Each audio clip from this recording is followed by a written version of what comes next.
At its peak, The Tonight Show with Johnny Carson was watched by more than 17 million Americans every single night.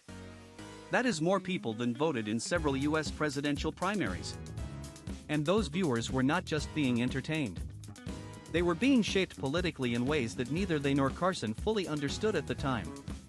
In the next 10 minutes, you are going to learn exactly how late-night television transformed from a simple vehicle for laughs and celebrity interviews into one of the most powerful political forces in American media.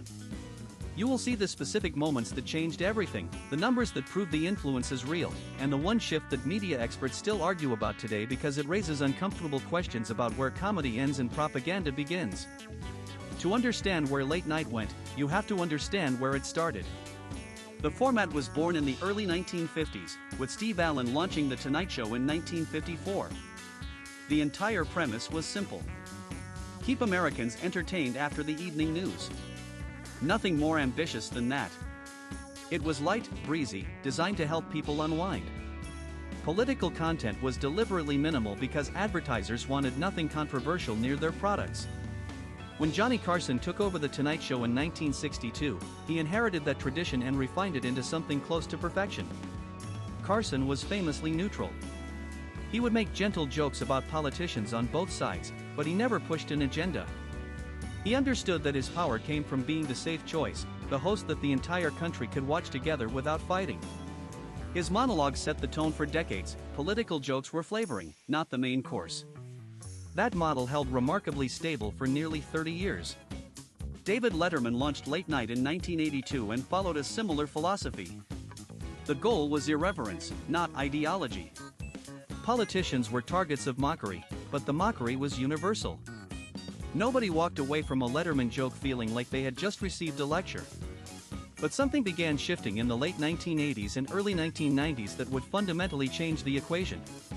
Cable news exploded.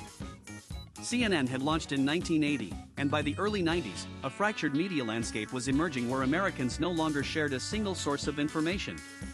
That fragmentation created an opening that late-night television did not immediately recognize but would eventually walk through completely.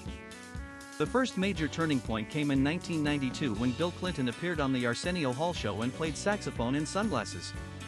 That moment did not just humanize Clinton. It signaled to every political strategist in America that late night was now a legitimate campaign tool. Ratings proved it immediately.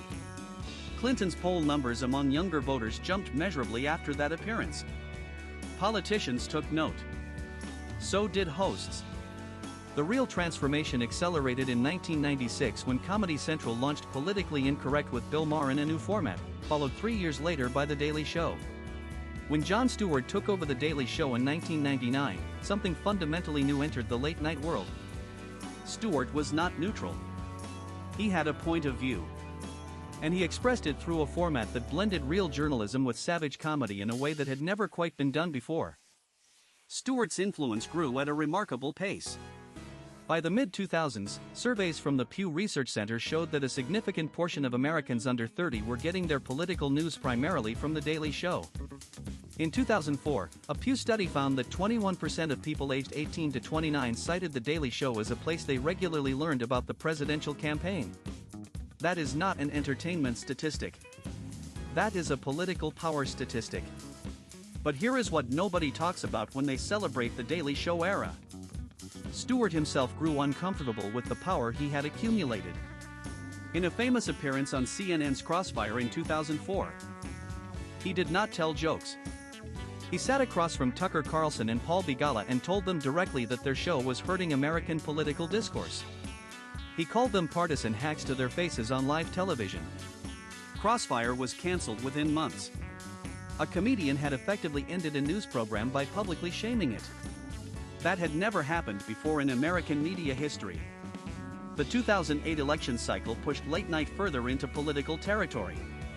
Sarah Palin's nomination as John McCain's running mate produced a cultural explosion on Saturday Night Live when Tina Fey's impression became so dominant that many Americans genuinely confused Fey's parody with Palin's actual words.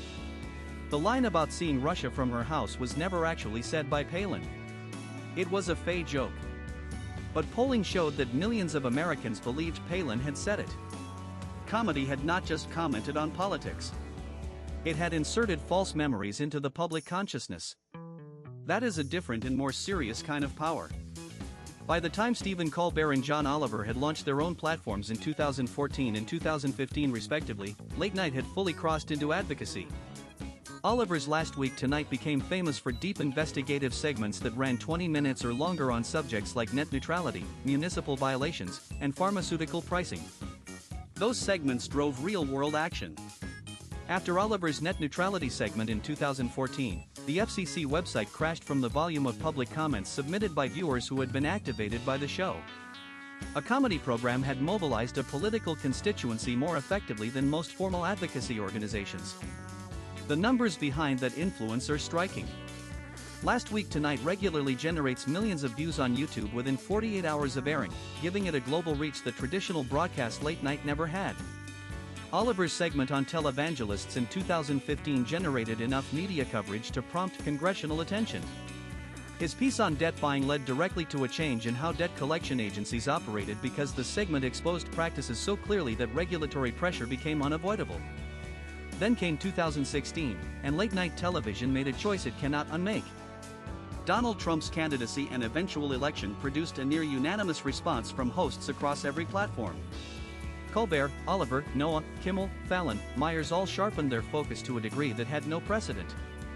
The jokes were no longer bipartisan. They were not even pretending to be. Seth Meyers introduced a segment literally called A Closer Look, which was functionally a left-leaning political commentary segment dressed in comedy framing. Jimmy Fallon became a cautionary tale in the opposite direction. When he tousled Trump's hair in a playful interview in September 2016, the backlash was immediate and brutal. Critics accused him of normalizing Trump. Fallon's ratings suffered. He later said publicly that he regretted the moment and felt devastated by the reaction. The message to every late-night host was unmistakable: neutrality was no longer an option. The audience had chosen sides and expected the host to choose too.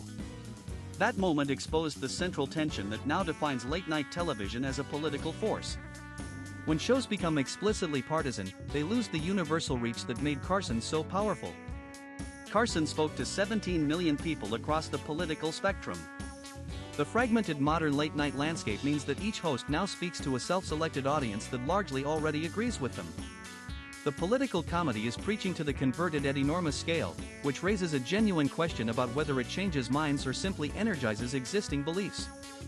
Research from institutions including Harvard's Shorenstein Center suggests that the persuasion effect of political comedy is real but limited. It is most effective at increasing political engagement among young viewers who are already sympathetic. It is rarely effective at changing the views of committed opponents. What it does do with remarkable efficiency is set the terms of public conversation.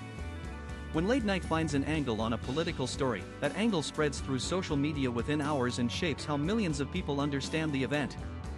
Late night television became a political force not through a single decision but through a series of pressures: audience fragmentation, the rise of social media, the increasing polarization of American life, and the genuine talent of hosts who saw an opportunity to matter in a way their predecessors deliberately avoided.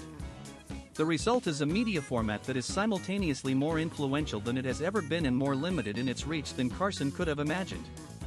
Before you go, if you learned something valuable today, hit that like button right now.